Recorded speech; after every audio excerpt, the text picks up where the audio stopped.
Today I'm going to be building furniture out of 2x4s and pallets, and there is one huge benefit to using materials like that nobody ever talks about. Most people think it's just because it's cheap, but it is definitely not just that. The real reason, as far as I can tell, is because you're going to die someday. Listen, life is short, right? No one likes to talk about it, but we only have a certain amount of time on this earth, and as much as I love sitting around with the family and relaxing, I'll have plenty of time to lay around doing nothing when I'm dead. So what does it have to do with pallets and 2x4s? Well, if I'm being honest, I'd much rather make this project out of white oak, but I can't afford it. And the activity of making this project will bring me far more joy than this object that I'm making could ever bring me. I've grown to realize that making the best things out of the best materials and using the best tools is far less important to me than doing the thing that I actually love. And if that means I have to use 2x4s and pallets just to be able to get out in the shop, then so be it.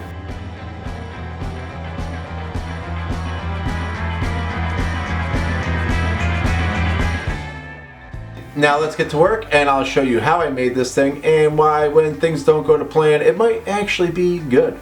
The process of milling these down was pretty straightforward, but definitely time consuming. Like you just saw, I just jointed one face, and then I could put that face up against the side of the joiner and joint the other side. After that, I could run these through my planer and then run them through my table saw. And once I had all that glued up, I realized I was going to need to glue up even more of these if I was going to make the thing that I had in my head. I'm not one for drawing out plans or figuring out what I'm going to do really ahead of time. I just kind of have an idea in my head and I go for it.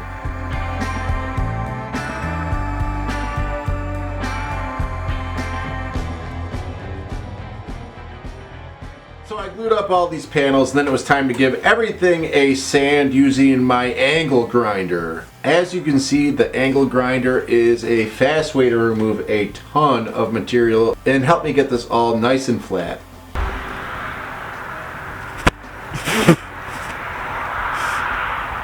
Sawdust. After that, I could bring everything over to my table saw and rip it down to its final width.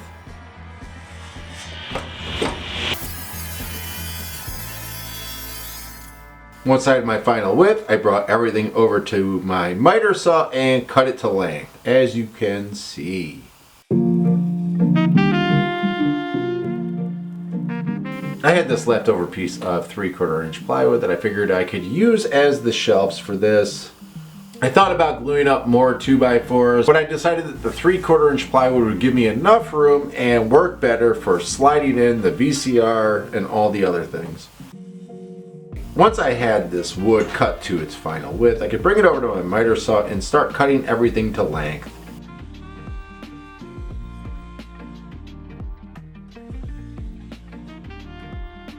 Right here I'm just ripping down some boards on my table saw that I can use to hide all of the plies.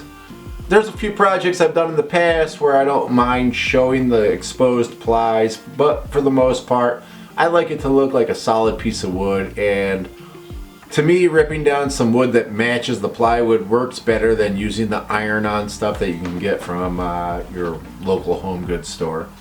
Typically I would use my nail gun to nail these all together, but it just keeps getting jammed, so I just grabbed some of my little finish nails and hammered these in.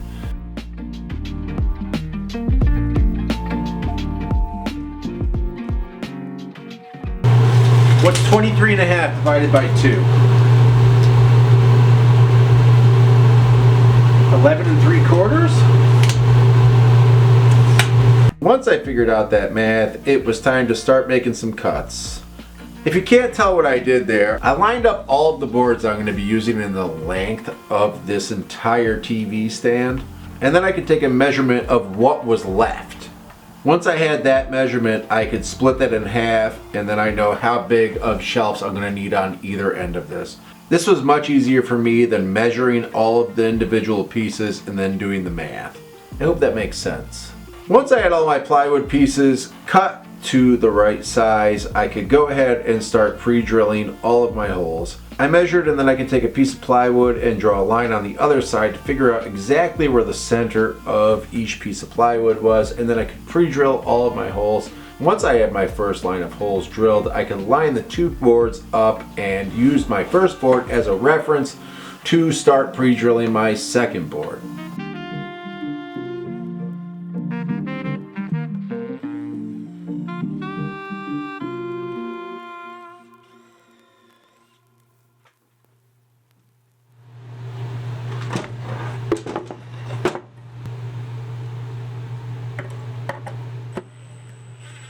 Anyway, I put one screw in and then I can flip it around and you can see that line right there.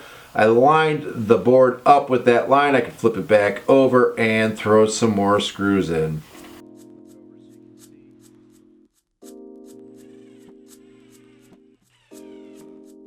I'm actually not going to be putting dowels into all these holes, so I wasn't super worried about how deep I recessed all these. I just decided that this is for me, and there's going to be stuff blocking the sides of all these, so you're never going to see the screws. You'll see once we get a little further into this video that it's really not going to matter. So once I had these two boards screwed in, I could do the same thing to put in my middle shelf.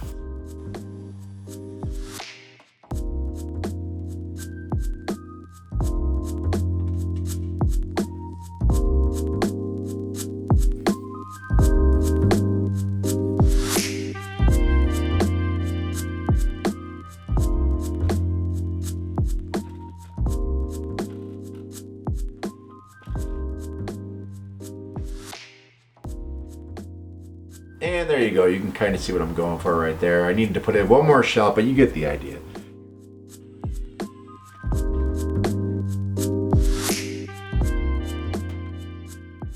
After that, it was time to break out this disgusting oak pallet.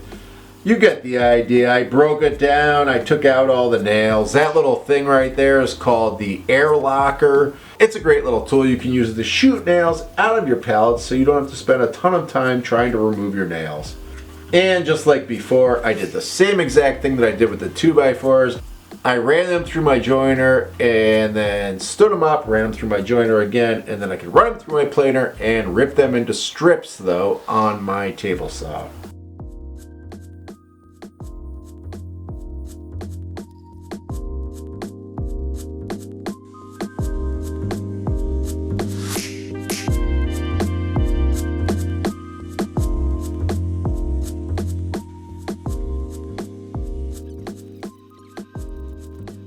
The math for this is super confusing for me, so I'm doing 2 I'm leaving alone, a set of 2, a small set of 3, and I'm doing 5 5s all the way for the rest of the long ones. So let's get to gluing. So once I had all of these strips cut, I brought them into my shop, glued them up, and then it was time to start cutting them into triangles. So I wanted these triangles to look like they were getting bigger as they went out along the sliding doors for this, which meant I needed the first one to meet up with itself perfectly in the center. So to do this, I had to make sure that I made my first cut the same length as this was thick. I know that's hard to understand, but I hope that I'm doing some sort of drawing or something here to reference for this. So once I had all of my boards cut to the right lengths and sizes, I could start laying them out on this piece of wood.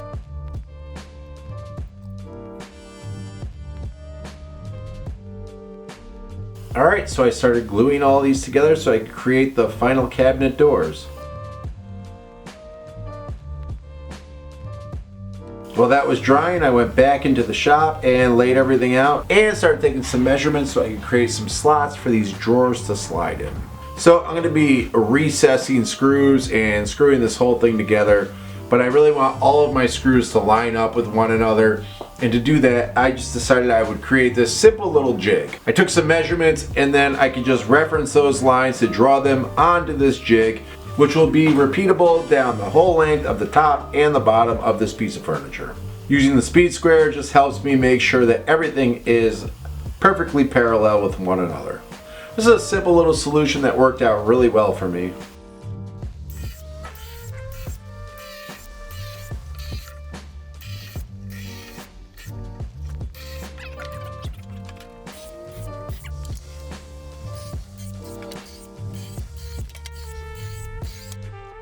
I use this Forstner bit right here to recess these holes because I just happen to have a dowel that would fit it perfectly.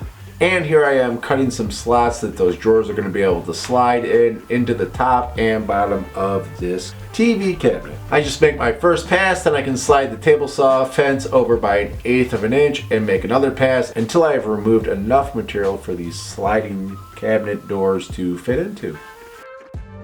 Alright, it was time to cut these glue up squares, so I brought them over to my miter saw and I cut them, which isn't shown here, but you get the point.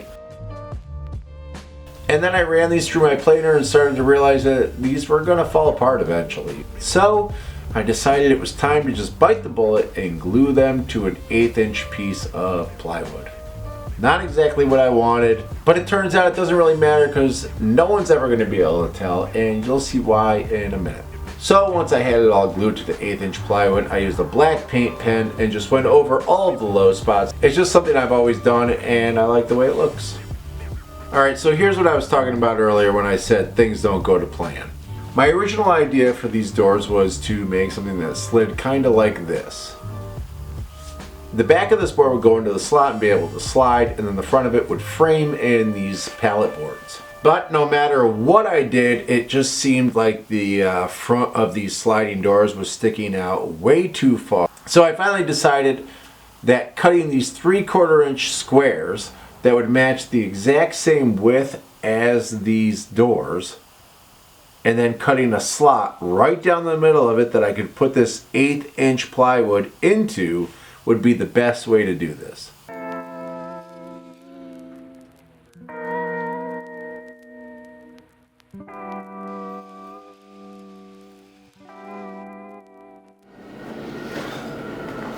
So we got our sliders glued in. This will sit in here. I think the process that went into figuring this whole thing out gave me a whole bunch of ideas that I wouldn't have had otherwise. So, I don't know. There's some upside to that, even though it was a very frustrating morning. So because there was an 1/8 inch piece of plywood through the center of a 3/4 inch board, it was really hard to figure out how I was going to attach this. I ended up using my biscuit joiner to joint the face of these sliding doors and the frame. Then I could apply a bunch of glue, and then I used my brad nailer to just shoot nails in at an angle. I used short enough nails that they wouldn't come out the back, and this seemed to work great. My original plan was to stain the entire thing dark and then leave all the pallet wood natural, but after I ended up putting all of this together, you'll see coming up, I decided that it would look better if I just stained the whole thing.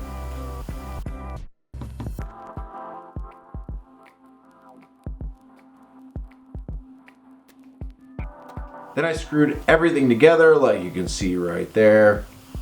This was really simple. I had everything lined up and I had already pre-drilled everything, so I wasn't too worried about missing the plywood.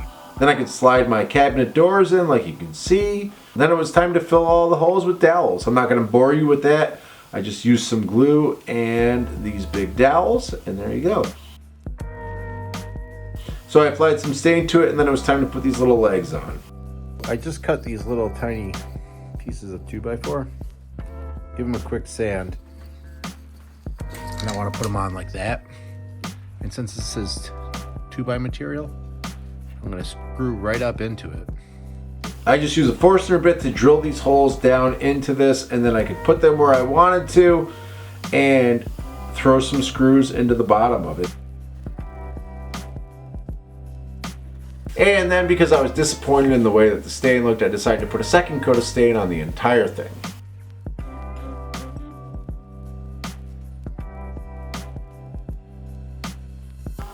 And this is going to be going right upstairs inside my barn, which is the spot I'm going to be working on coming up soon.